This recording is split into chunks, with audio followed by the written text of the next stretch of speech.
सभी से जय सिया राम और भगवान प्रभु श्री राम के चरणों में शीश नवाती हूँ।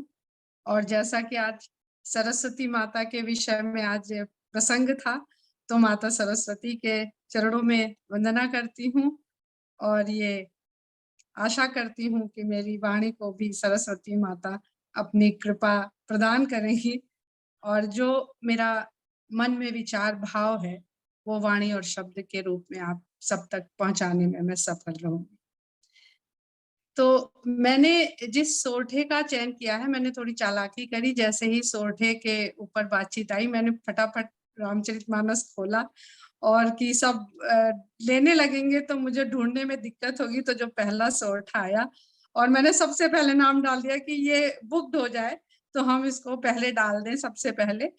तो बड़ी सुंदर बात है कि रामचरितमानस के बाल कांड में जो पहला सोरठा आता है वो संख्या 16 पर आता है।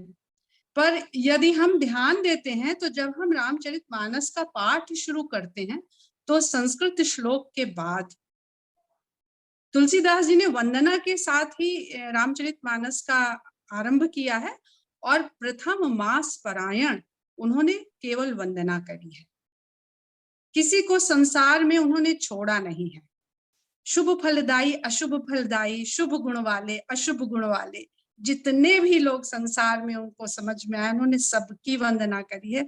तो इससे हमें तुलसीदास जी की विनम्रता का पता चलता है। हम थोड़ा सा ज्ञान पाके इतराने लगते हैं और तुलसीदास जी रामचरितमानस की रचना करने जा रहे हैं और अपने आप को सबसे नीचे रखते हैं, एकदम निकृष्ट स्थान पर रखते हैं।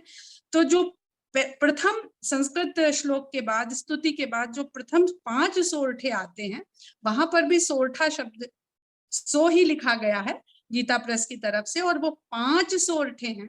उन 5 सोरठों का मैं नित्य अपनी जो दैनिक पूजा करती हूँ उसी से आरंभ करती हूँ, क्योंकि उसमें तुलसीदास जी ने सबको समेट दिया है। आपने वो 5 सोरठे कर दिए, आपको अलग अलग भूलने का कोई चांस ही नहीं है। लेकिन जो उन 5 सोरठों को संख्या में नहीं रखा है, उसको संख्या से अलग रखा है तुलसीदास जी ने। और जब चौपाई के बाद पहला दोहा आता है तो वहां पर उन्होंने दोहा संख्या 1 कही है।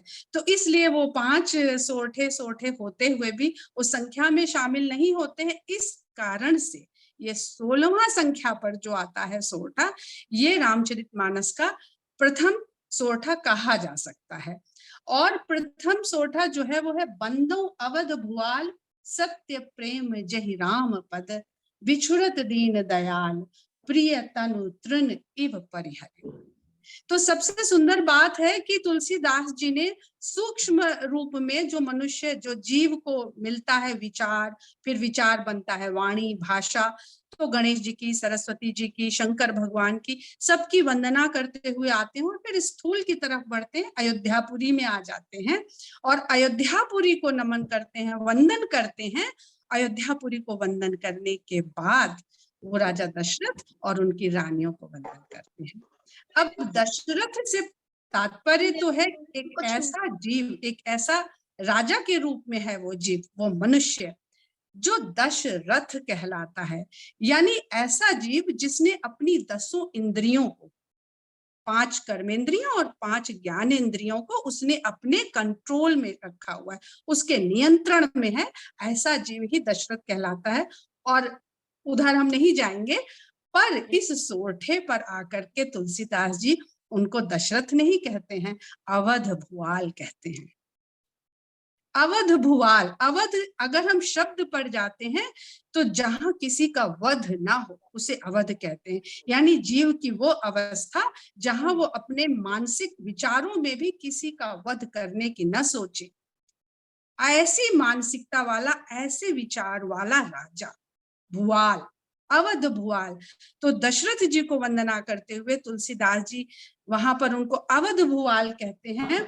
और रामचरितमानस राम की मर्यादा की कथा है और इस मर्यादा की कथा में प्रेम की पराकाष्ठा अगर किसी चरित्र में दिखाई देती है तो वो राजा दशरथ है। तो सबको प्रणाम किया है, वंदना करी है और राजा दशरथ को वंदना करते हुए कहते हैं बंदो अवध भुआल सत्य प्रेम जहि राम पद। जिनका राम के चरणों में सच्चा प्रेम है कि बिछुड़त दीन दयाल, जैसे ही राम से बिछुड़ते हैं प्रिय तनु। अब मनुष्य को, जीव को जब इस संसार में आ जाता है, कहने की कुछ भी बात कहे, लेकिन सबसे अधिक वो अपने तन से प्रेम करता है, और करना भी चाहिए, क्योंकि यह तन ही साधन है, माध्यम है। इस संसार में आके हम जो कुछ भी करना चाहते हैं, जिस क्षेत्र में, चाहे हम विज्ञान के क्षेत्र में, शिक्षा के क्षेत्र में, कला के क्षेत्र में, अध्यात्म के क्षेत्र में, भगवान को जानने समझने के, पाने के क्षेत्र में, शरीर ही साधन है। इसलिए उस शरीर से हर जीव को सबसे अधिक प्रेम होता है। ऐसे शरीर को, ऐसे तन को दशरथ जी त्याग देते हैं राम से बिछुड़ते ही। दीन दयाल, और किस तरह त्याग देते हैं? जैसे शरीर पर कोई तिनका हमारे लगता है तो हमें उसे झाड़ने में कोई एफर्ट नहीं लगाना पड़ता है। हमें वस्त्र उतारने में, गीता में जैसे कहते हैं, पुराने वस्त्र की भांति शरीर को त्याग कर नया वस्त्र धारण करना, यही प्राण त्यागना है। पर उसमें भी आपको थोड़ा एफर्ट तो लगाना पड़ता है।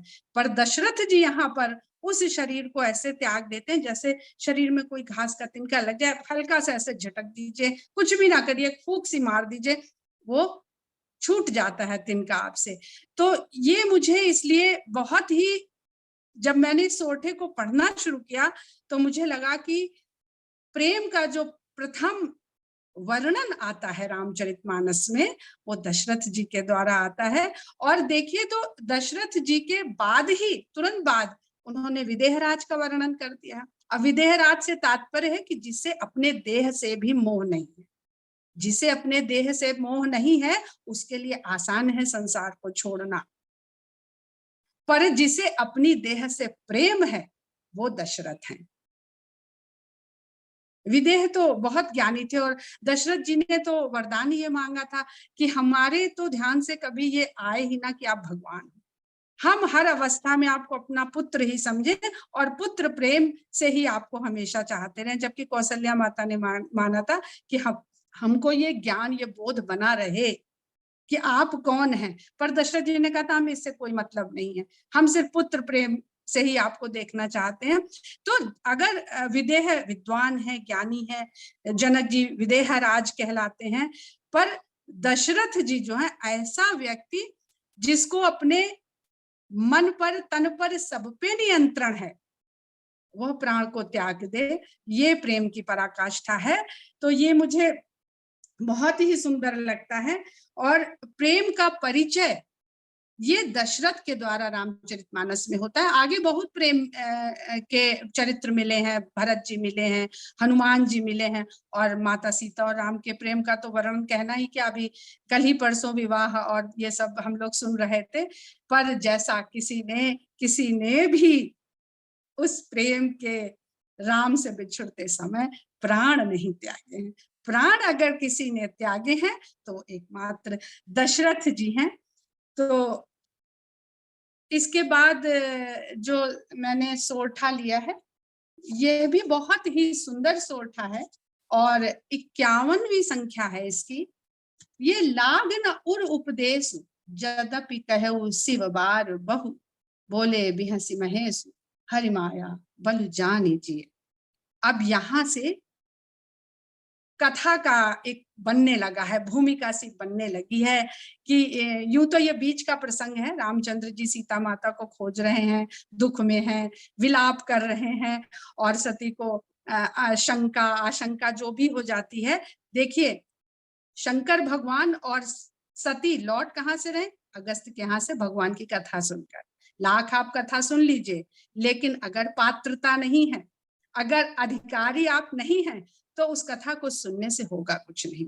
और आगे भी तुलसीदास जी ने बार बार ये कहा है कि ये कथा किससे कहिए और किससे ना कहिए, किसको सुनाइए और किसको ना सुनाइए। तो तुलसीदास जी के रामचरितमानस में एक बड़ी अच्छी बात मुझे लगती है कि वो सोदाहरण समझाते हैं। हमारे जैसे जो कम बुद्धि वाले स्टूडेंट होते रहे, फिजिक्स, केमिस्ट्री, बायोलॉजी, मैथ्स सब पढ़ा, बड़ी मुश्किल पड़ी पढ़ने में, तो सिद्धांत पढ़ाने के बाद टीचर उदाहरण बताती थी कि ये उदाहरण तब थोड़ा बुद्धि में घुसता था। तो तुलसीदास जी ने भी वो सिद्धांत की किसको कथा बताइए, किसको राम के बारे में बताइए, पहले उदाहरण दे दिया। अब सती कौन है? दक्ष सुता। दक्ष, यहाँ पे हम जीव को ही लेके समझेंगे। दक्ष ऐसा जीव जो निपुण है, होशियार है, चतुर है, ज्ञानी है। उसकी पुत्री कैसी होगी?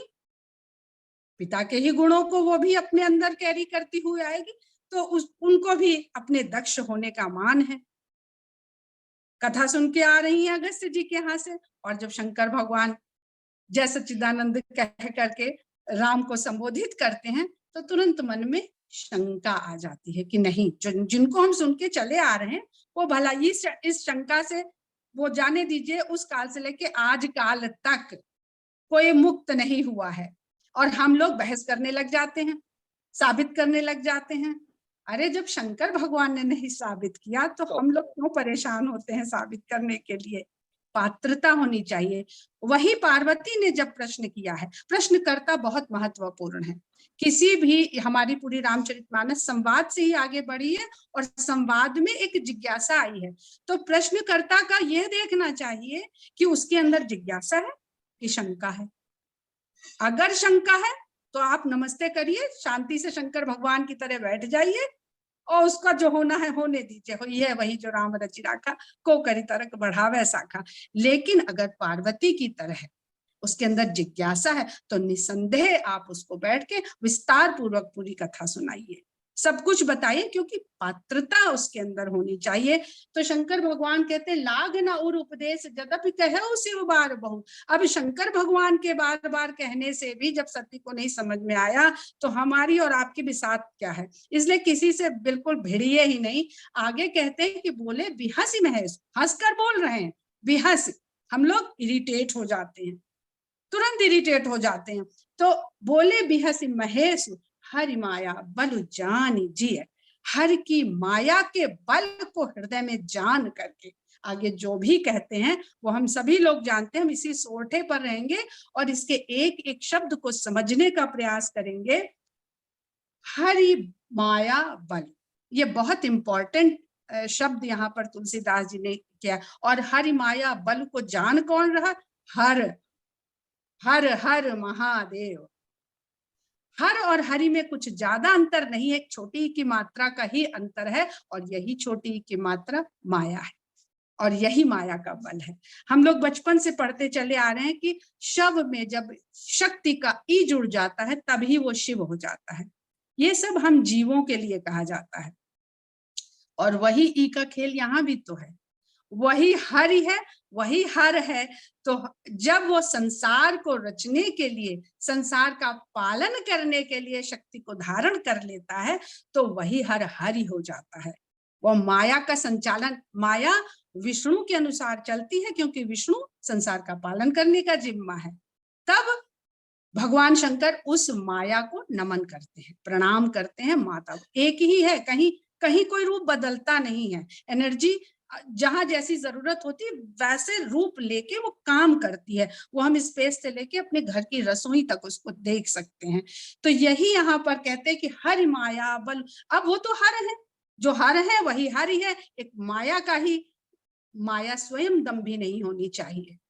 माया स्वयं दम्भी हो गई, स्वयं को दक्ष समझ लिया माया ने, तो शिव ने त्याग दिया। शिव का काम तो संहार करना है इस संसार का, तो उन्होंने सती को भी त्याग दिया था। और इन्हीं शिव ने, हम अमरनाथ होके आए हैं, उस गुफा में कहते हैं अमृतत्व का ज्ञान दिया था। अमृतत्व का ज्ञान क्या है?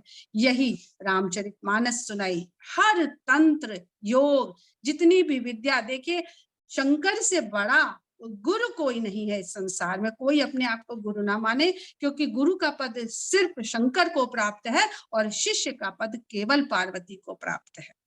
तो न वैसा गुरु है, न वैसा शिष्य है। हम सब उनकी बताई हुई विद्या को, जो हमारी बुद्धि में आता है, हम खुद समझने का प्रयास करते हैं। हम किसी को समझा सकते ही नहीं है, क्योंकि हम कभी शंकर नहीं हो सकते हैं। ये बाबा तुलसीदास जी बार बार इसलिए विनम्रता पूर्वक इस बात का हर बार खंडन करते हैं कि मुझे लोग राम भक्त कहते हैं, और हम कहलवा भी लेते हैं। तो अगर हमें इस सोरठे से कुछ भी सीखना है, तो यही सीखना है कि एक तो हम अपने आप को कभी बहुत ज्ञानी ना समझें और किसी के साथ बहस ना करें। अगर कोई कहता भी है तो हंस के उसको टाल दें और आगे बढ़ जाएं। इसी के साथ मैं अपनी वाणी को विराम देती हूँ और आप सबसे आज्ञा चाहती हूँ, शीश नवाती हूँ। जय सिया राम। बहुत